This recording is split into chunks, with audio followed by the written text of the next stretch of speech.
ಯಾವುದೇ ರೀತಿಯ ಮಾರ್ಕೆಟಿನಿಂದ ತರುವಂಥ ಕೆಮಿಕಲ್ ವಸ್ತು ಬೇಡ. ಅರೆ ವಾವ್! ಕೇವಲ ಹಣ್ಣಿನ ಸಿಪ್ಪೆಯಿಂದ ಇದು ಸಾಧ್ಯವಾಯಿತು. ಇನ್ಮುಂದೆ ಮಣ್ಣಿನಲ್ಲಿ ಹಲ್ಲಿ, ಜಿರಳೆ, ಸೊಳ್ಳೆ, ನೊಣ ಯಾವುದರ ಕಾಟ ಕೂಡ ಇರೋದಿಲ್ಲ. ನೋಡಿ, ನಾನೀಗ ಮಿಕ್ಸಿ ಜಾರಿಗೆ ಮೊದಲನೇದಾಗಿ ಕಿತ್ತಳೆ ಹಣ್ಣಿನ ಸಿಪ್ಪೆಯನ್ನು ಹಾಕ್ಕೊಂಡಿದ್ದೀನಿ. ಅದ್ರ ಜೊತೆಗೆ ಚಕ್ಕೆಯನ್ನು ಹಾಕ್ಕೊಂಡಿದ್ದೀನಿ. ನಂತರ 10ರಿಂದ 12 ಲವಂಗ ಹಾಕಬೇಕಾಗುತ್ತೆ. ಚಿಕ್ಕ ಚಿಕ್ಕದಾಗಿ 2 ತುಂಡು ಚಕ್ಕೆ, 10ರಿಂದ 12 ಲವಂಗ ಮತ್ತು ಕಿತ್ತಳೆ ಹಣ್ಣಿನ ಸಿಪ್ಪೆ ಇದಿಷ್ಟನ್ನು ಜಾರ್ಗೆ ಹಾಕ್ಕೊಂಡು ಇದ್ರ ಜೊತೆಗೆ ಸ್ವಲ್ಪ ನೀರನ್ನು ಹಾಕೋಬೇಕಾಗುತ್ತೆ. ನಂತರ ಇದ್ರ ಜೊತೆಗೆ ಬೇಕಿಂಗ್ ಸೋಡಾನ ಹಾಕ್ಕೊಳ್ತಾ ಇದ್ದೀನಿ. ಇಷ್ಟನ್ನು ಹಾಕಿದ ಮೇಲೆ ಇದನ್ನು ಈಗ ನುಣ್ಣಗೆ ರುಬ್ಕೊಂಡು ಬರೋಣ ಬನ್ನಿ. ನೋಡಿ, ನಾನಿವಾಗ ಇದನ್ನು ಈ ರೀತಿ ನುಣ್ಣಗೆ ರುಬ್ಕೊಂಡಿದ್ದೀನಿ.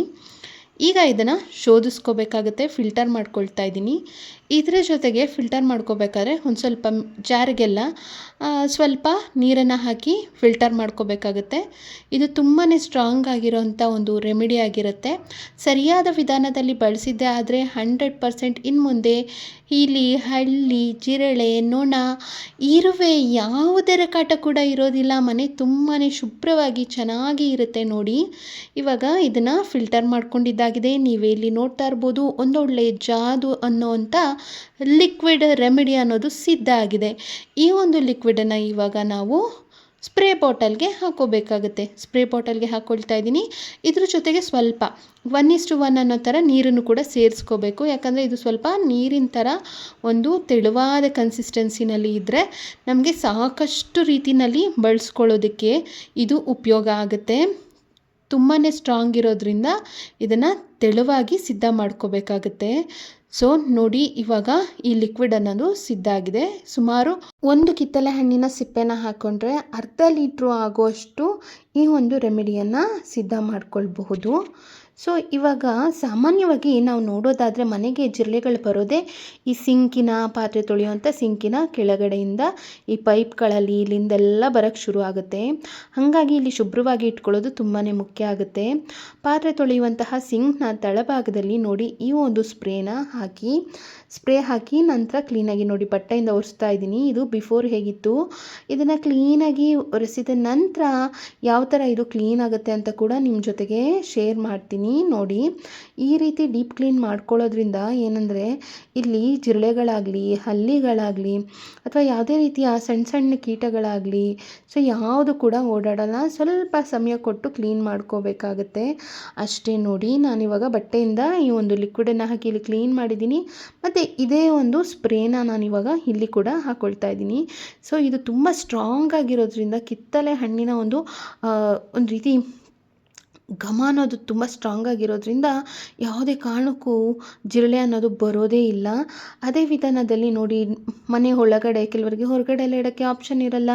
ಡಸ್ಟ್ಬಿನ್ಗಳನ್ನ ಮನೆ ಒಳಗಡೆ ಇಟ್ಕೊಂಡಿರ್ತೀವಿ. ಸೊ ಈ ಥರ ಇಟ್ಟಾಗ ಕಣ್ಣಿಗೆ ಕಾಣಿಸ್ತಿರೋಂಥ ಚಿಕ್ಕ ಸೂಕ್ಷ್ಮ ಕೀಟಾಣುಗಳೆಲ್ಲ ಈ ಡಸ್ಟ್ಬಿನ್ ಹತ್ರ, ಕಸದ ಹತ್ರ ಓಡಾಡ್ತಾ ಇರುತ್ತೆ. ಮತ್ತು ಡಸ್ಟ್ಬಿನ್ ಇಡೋವಂಥ ಜಾಗ ಕೂಡ ಈ ಥರ ಡರ್ಟಿ ಆಗಿಬಿಟ್ಟಿರುತ್ತೆ. ಇದರ ಜೊತೆಗೆ ನೋಡಿ, ಇರುವೆಗಳು ಬರೋವಂಥದ್ದು, ನೊಣ ಮುಸುರು ಅಂಥದ್ದು ಈ ಥರ ಎಲ್ಲ ಆಗ್ತಿರುತ್ತೆ. ಈ ಥರ ಆಗ್ತಾ ಇದೆ ಅಂದರೆ ನೀವು ಈ ಒಂದು ಸ್ಪ್ರೇನ ಹಾಕ್ಕೊಳ್ಬೇಕಾಗುತ್ತೆ. ಸ್ಪ್ರೇನ ಹಾಕಿ ನಂತರ ಬಟ್ಟೆಯಿಂದ ಕ್ಲೀನಾಗಿ ಈ ಒಂದು ವಿಧಾನದಲ್ಲಿ ಒರೆಸಿದ್ರೆ ನೀವು ನೋಡ್ತಾ ಇರ್ಬೋದು, ಅದೆಷ್ಟೇ ಫ್ಲೋರ್ ಮೇಲೆ ಒಂದು ಗಾಢವಾದ ಕಲೆ ಆಗಿದ್ರೂ ಕೂಡ ಈ ಒಂದು ಲಿಕ್ವಿಡನ್ನು ಹಾಕಿ ಒರೆಸಿದ್ರೆ ತುಂಬ ಚೆನ್ನಾಗಿ ಕ್ಲೀನ್ ಆಗಿಬಿಡುತ್ತೆ. ಅದ್ರ ಜೊತೆಗೆ ನಾವಿಲ್ಲಿ ಬೇಕಿಂಗ್ ಸೋಡಾ ಮತ್ತು ಈ ಸ್ಪೈಸಸ್ನ ಕೆಲವೊಂದು ಬಳಸಿದ್ದೇವಲ್ವ, ಇದು ತುಂಬಾ ಸ್ಟ್ರಾಂಗ್ ಅದು ಘಮ ಹೊಂದಿರೋದ್ರಿಂದ ಕ್ಲೀನ್ ಜೊತೆಗೆ ನೋಡಿ ತುಂಬಾ ಇದು ಬ್ಯಾಕ್ಟೀರಿಯಾಗಳನ್ನ ಕೂಡ ನಾಶ ಮಾಡಿಬಿಡುತ್ತೆ. ಈ ವಿಧಾನದಲ್ಲಿ ಕ್ಲೀನ್ ಮಾಡಿಕೊಂಡು ನಾವು ಅಲ್ಲಿ ಕಸ ಇಟ್ಟರೂ ಕೂಡ, ಡಸ್ಟ್ಬಿನ್ ಇಟ್ಟರೂ ಕೂಡ ಯಾವುದೇ ಕಾರಣಕ್ಕೂ ಅಲ್ಲೊಂಚೂರು ಕೂಡ ಕೀಟಾಣುಗಳು ಅನ್ನೋದು ಬರೋದೇ ಇಲ್ಲ. ಇರುವೆ ಮತ್ತು ಜಿರಳೆಗಳ ಕಾಟ ಕೂಡ ಇರಲ್ಲ. ಮತ್ತು ಜಿರಳೆ ಕಾಟ ಇರಬಾರ್ದು ಅಂದರೆ ಕೆಲವೊಂದಿಷ್ಟು ಫರ್ನಿಚರ್ನೆಲ್ಲ ಇಟ್ಟಿರ್ತೀವಲ್ವ, ಆ ಸಂದಿಗೊಂದಿಗಳಲ್ಲಿ ಈ ಸ್ಪ್ರೇನ ಹಾಕಿ ಒರೆಸ್ಕೋಬೇಕಾಗತ್ತೆ. ಜೊತೆಗೆ ಸೊಳ್ಳೆ ಮನೆಗೆ ಮೆಶ್ ಡೋರ್ ಹಾಕ್ಸಿರ್ತೀವಿ, ಆದರೂ ಕೂಡ ಈ ಥರ ಹೋಲ್ ಆಗಿಬಿಟ್ರೆ ಇಲ್ಲಿಂದ ಕೂಡ ಸೊಳ್ಳೆಗಳು ಬರೋಕ್ಕೆ ಶುರು ಆಗುತ್ತೆ. ಅಥವಾ ನಾವು ಮೆಶ್ ಡೋರ್ ಏನಿಲ್ಲ ಅಂತಂದರೂ ಕೂಡ ಡೋರ್ ಒಂದು ಸ್ವಲ್ಪ ಹೊತ್ತು ತೆಗೆದ್ರೂ ಕೂಡ ಕಿಟಕಿಯಿಂದ ಈ ಸೊಳ್ಳೆಗಳೆಲ್ಲ ಬರ್ತಾ ಇರುತ್ತೆ.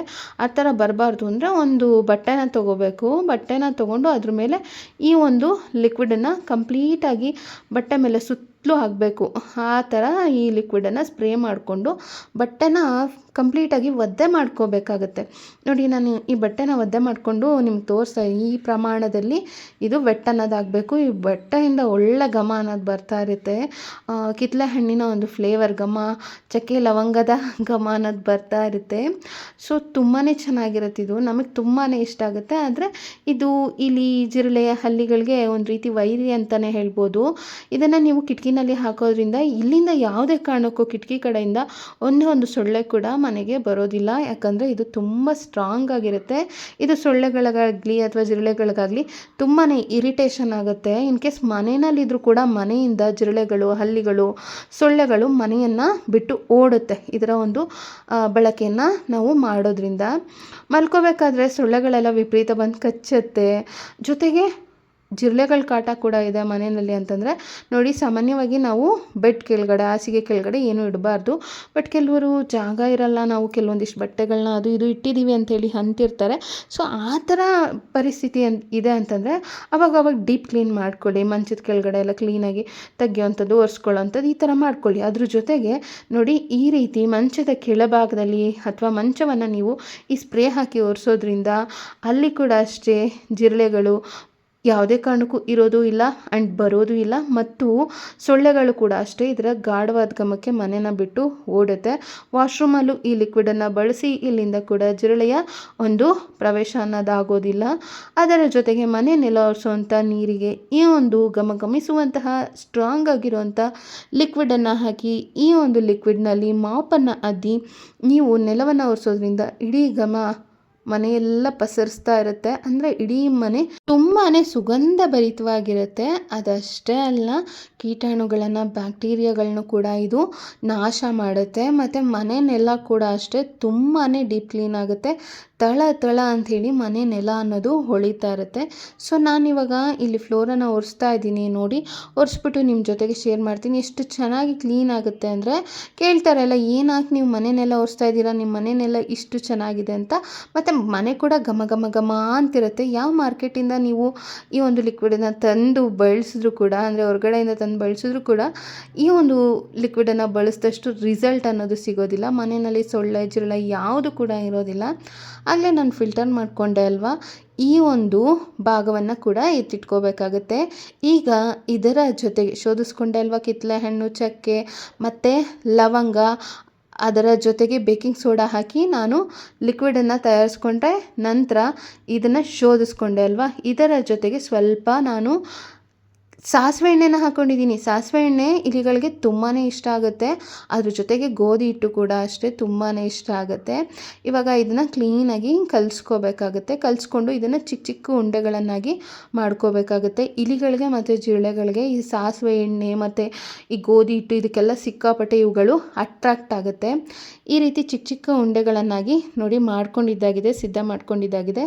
ನಿಮ್ಮ ಮನೆಯಲ್ಲಿ ಸಿಕ್ಕಾಪಟ್ಟೆ ಇಲಿಗಳ ಕಾಟ ಇದ್ದರೆ ಖಂಡಿತವಾಗ್ಲೂ ನೀವು ಈ ರೆಮಿಡಿಯನ್ನು ಮಾಡಿದರೆ ಒಂದೇ ಒಂದು ಇಲಿ ಜಿರಳೆ ಕೂಡ ಇರಲ್ಲ. 100% ಇದು ರಿಸಲ್ಟ್ ಕೊಡುತ್ತೆ. ಎಲ್ಲೆಲ್ಲಿ ಇಲಿ ಜಿರಳೆ ಜಾಸ್ತಿ ಓಡಾಡುತ್ತೆ ನೋಡಿ, ಆ ಜಾಗದಲ್ಲಿ ಇದನ್ನು ಇಟ್ಬಿಡಿ. ಕೆಲವರು ಹೇಳ್ತೀರಾ ಇಲಿಗಳು ಸಾಯಬಾರ್ದು, ತಿಂದು ಮನೆಯನ್ನು ಬಿಟ್ಟು ಓಡೋಗಬೇಕು ಅಂಥೇಳಿ. ನೀವು ಈ ರೆಮಿಡಿಯನ್ನು ಮಾಡಿದರೆ ಖಂಡಿತ ಇಲಿ ಅನ್ನೋದು ಏನಾದರೂ ಇದನ್ನು ತಿಂದರೆ ನಿಮ್ಮ ಮನೆಯನ್ನು ಬಿಟ್ಟು ಓಡುತ್ತೆ ಮತ್ತು ನಿಮ್ಮ ಮನೆ ಕಡೆ ಬರೋದಿಲ್ಲ.